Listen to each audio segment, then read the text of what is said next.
there's the people who are like diehard, like Talishar Lexi, which is insane. Oh yeah, brilliant deck. Hello everyone, my name is Jesse Harper, and this is my deck profile for Talishar Lexi that got me 3 back-to-back top 4s in 1 skirmish win this season. Before we get into the deck, I would, however, like to shout out Isaac Jessen from the Attack Action podcast, because if he didn't whiff on his 3 of a kind at US Nationals last year, this deck probably wouldn't exist or wouldn't be the way it is today. Also, I would like to shout out my current locals, Pheno Black, James Silver, and the rest of the Shrewdness Discord for just helping me improve overall as a player. And last but not least, shout out to Command Zone Games and Hobbies in Hanford, California, and my best buddy Brian Moss for helping me get into the game. All right, so now that all that's out of the way, let's get into the deck. The Talishar Lexi build is very much a tempo deck, where you are either trying to set up big power turns and force your opponents into blocking cycles and take their turns away, and this is usually done through high damage or high disruption. In addition to being a tempo deck, not many players are familiar with this build in particular or this playstyle, so you can pick up a lot of equity in your games there. So to start, we'll go with the main armor configuration, which is Crown of Providence, Final Spring Tunic, Shock Charmers, and Snapdragon Scalers. And then, obviously, the namesake weapon, Talishar. So Crown of Providence, it's a staple. It unbricks your hand. It stops you from getting CNC'd. Just all around phenomenal legendary. Spring Tunic, again, staple. Gives you free resources, enables some of your most powerful turns, which we'll talk about after we get through the rest of the profile. Shock Charmers, for those who aren't familiar, it is an instant that costs 2 resources and says the next time an attack action card you control hits a hero this turn, it deals 1 damage to them, Spell Void 2, 0 defense value. So this card is, in my opinion, underplayed a lot. And most people don't understand it says the next time an attack action card you control hits a hero this turn, it deals 1 damage, not the next attack action card you control. So because it's looking for the next time you hit, it carries over. So you can effectively activate Shock Charmers at the start of the turn and really make your opponent think about if they're going to block everything out, or sometimes you'll surprise them because they'll say, oh, this is just a 0 for 4 no on hit, I don't want to block this, but you've already started with Shock Charmers at least once. So lowest value, you're coming in for an extra 5. On 3 blues, you can activate this 3 times, giving you +3. So sometimes it's 7, sometimes it could be 8, depends on what's coming in. Next up, Snapdragon Scalers is just, in my opinion, the best common generic equipment in the game. It gives most of your deck go again. The only thing it doesn't actually affect is Command and Conquer down here, which we'll talk about in a second. And then Talishar. So what this card says is once per turn action, pay 2 resources, put a Rust counter on Talishar the Lost Prince, and attack. At the beginning of your end phase, if Talishar the Lost Prince has 3 or more Rust counters on it, destroy it.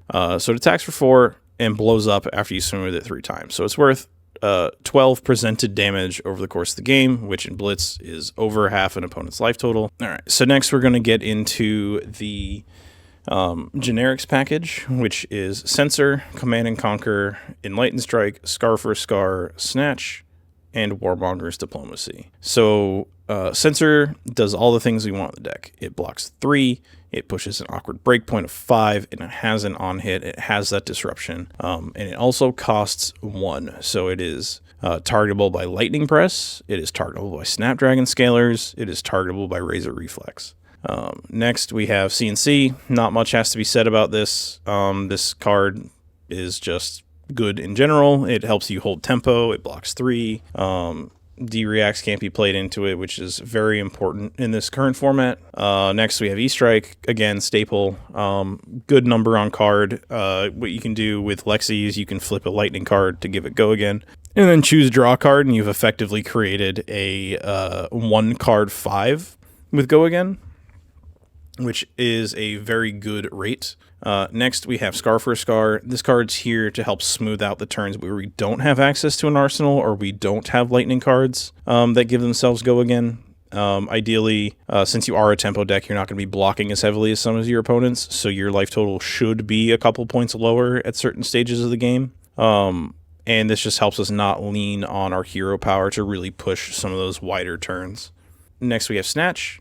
0/4, non-hit draw card, blocks 2. Whenever you pair this with Go Again, most opponents will full block this out, so you can kind of bait opponents into blocking up front when you're going to send the bigger number at the end of the chain after they've already given you cards. And if they do let it hit, sometimes you can get really crazy with like drawing a blue off your Shock Charmers and then using it to present more damage later in the game, or later in the turn rather. And then finally, we have Warmonger's Diplomacy. This card is very much for Rune Blades or decks that really want to start with a bunch of non-attacks like Azalea. Other than that, it is just a blue block 3 and it could essentially have no text in most matchups. All right, so after that, we have our Lightning, or what I like to call the Go Again package, because not everything has Lightning in its text box. So Electrify is one of the most powerful things you can arsenal when you have Tunic mana, because it essentially recycles itself. It gives your next attack Go Again and pushes extra damage on every attack. And so if they don't block the first one, they take an extra 3. If they block the first one and then don't block the second one, they take that extra 3. So until you hit, that damage is just floating there. And then off of Tunic mana, you get to play it for free, so you get to play a 6-card hand at that point. Entwine Lightning is very much in the same methodology of Scar for Scar. There are going to be turns where we don't have an arsenal, or we have to lean on our hero power to get Go Again, and this just helps smooth out the draws in which we can't. Either we got CNC'd, or Leave No Witnessed, or any number of other arsenal disruptions. Next, we have 5 copies of Heaven's Claw. We have 2 red, 2 yellow, 1 blue. Only 1 blue here because it's the most underwhelming, in the sense that it doesn't push a breakpoint, and when we arsenal it, we feel kind of bad. It's only there to achieve the Go Again text, and most of the time the blue one gives the Go Again to itself, because you don't want that stuck in your arsenal at the end of the turn. The red one attacks for 5, blocks 3, costs 1, so again, targetable by Lightning Press, targetable by Razor Reflex, targetable by Snapdragons. Yellow one pushes 4, and this is just one of the big role players of the deck. It blocks 3, it's a lightning card, it's an attack, it does all the things we want. Next, we have Lightning Press. For those who aren't familiar, it's target attack action card with cost of 1 or less, gains +3, and is an instant, not an attack reaction. That is very important. So Riptide has traps that say when your opponent has played an attack reaction, this does not trigger that. You can also use this during the defend blocker step, not the reaction step, in case there are interactions there that you are worried about. Next, we have 4 copies of Lightning Surge. The red one comes in for 4, yellow one comes in for 3, and they all say if Lightning Surge is played from Arsenal, it gains Go Again. This is your absolute best Arsenal target. This extends your turn because it gives your sword Go Again, and then it gives itself Go Again, and just really smooths out the power turns that you are looking for. In second place for, best Arsenal target in general is probably Pulse of Volthaven. Lightning Ice Instant. Cost 0. Your next lightning, ice, or elemental attack this turn gains +4. So the way this interacts with Lexi, if you're not familiar, is when you flip, your opponent gets a frostbite, and then your next attack gets Go Again as well. So you then can play this and play your elemental attack up front, or you can send your sword first and then send the 8 on the end. Next, we have Shock Striker. This card is everything we want. It is a 1 for 5, so it's an awkward breakpoint. It's a lightning card. If it blocked 3, it would be perfect, but we already have 2 copies of Heaven's Claws, so we can't be that greedy. This ability here does not matter. It has no relevant text because we're 99% of the time playing Shock Charmers. All right, so that's the Go Again package, and now we're going to get into the codices. So we have Codex of Bloodrot, which is my new favorite addition to the deck because it helps unbrick my hand, and it helps put cards into my arsenal. It's essentially a reload that does 2 damage. And off of a single blue, you can present 3 attacks.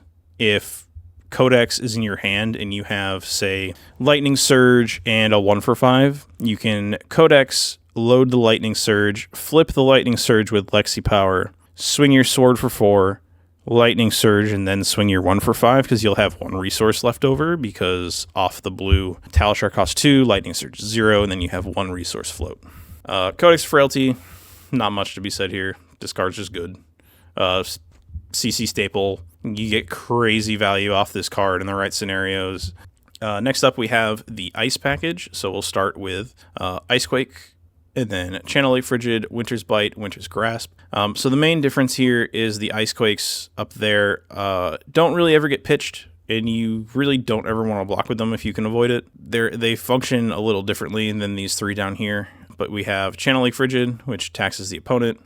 We have Winter's Bite, target hero discards a card unless they pay 1, and then Winter's Grasp, is just a 2-cost 4 attack that blocks 3. Icequake has your next attack gains +3. Whenever an attack hits a hero this turn, create a Frostbite token under their control. Go again. So the way this works is that we flip a lightning card in our arsenal, ideally, play the Icequake with our blue, send the Talishar, 7 power, go again, Frostbite on hit. We've turned into the biggest Winter's Whale ever.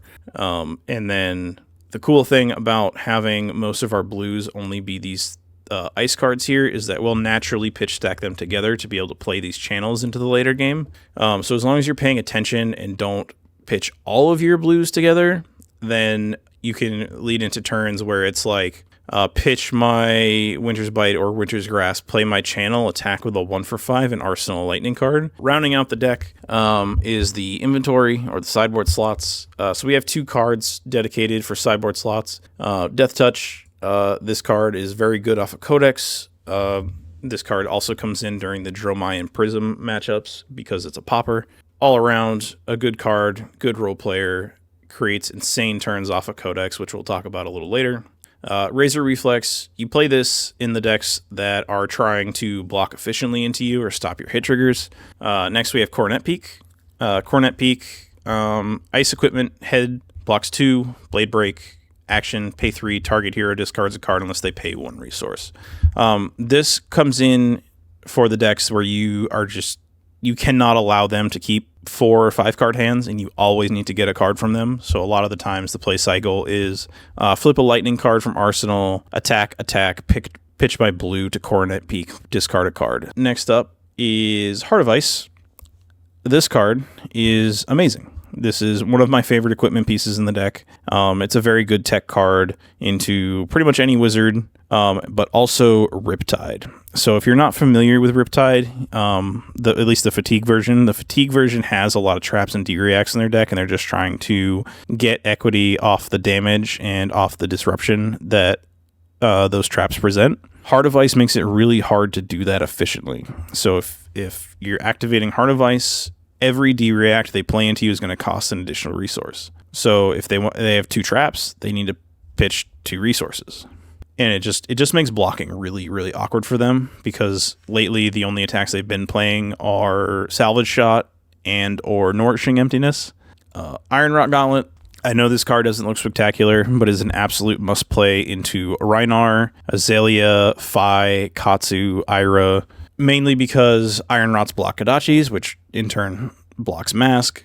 And then both Rhinar and Azalea are decks that are very much won and lost through single points of damage sometimes, unless they just absolutely high roll you, which, it happens. It's Blitz, it's 20 life. But the games that don't end up that way, because there aren't a lot of them, you really need this extra 1 block, because sometimes you will just be at 1 life and kill your opponent on the swing back. Skullbone Crosswrap is just better Arcane Barrier in most instances. You play this into Wizard, you play this into Emperor. Trench of Sunken Treasure. This card is my favorite card out of Outsiders, and I'm very happy to be able to play it. It has Arcane Barrier. You pretty much only play this card into Rune Blades.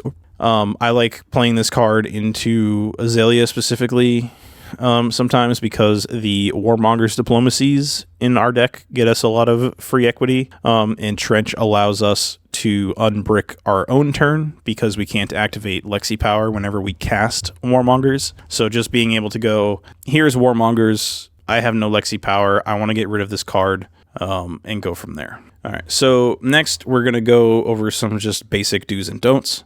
Do not just blow this up the first chance you get. The moment this card explodes, your perceived damage output goes way down.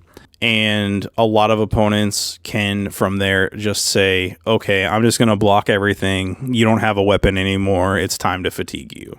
Next up, you don't ever want to put this card or this card or this card in your arsenal. The reason being, Scar, if you can't guarantee that you're going to end up at lower life, is going to cost you your Snapdragons, which are really important for some of your bigger turns, or they're just going to clunk up your whole turn if you don't have a way to extend off it. If you don't have like good, meaningful damage to present after the Scar that you snapped because you went, oh, I did math bad. If you stick this in your arsenal, you probably lost the game. Sometimes, you draw this card off a Ponder, but there's nothing saying you have to put it there. Kind of the same principle as Scar. This one doesn't enable Go Again innately, and you're going to be losing a card to use it. Sometimes you get lucky and you just happen to draw like all your Entwined Lightnings in the same hand with the lightning card diffused. The only nice thing about this being in your arsenal is that you can play it, discard whatever card you don't need,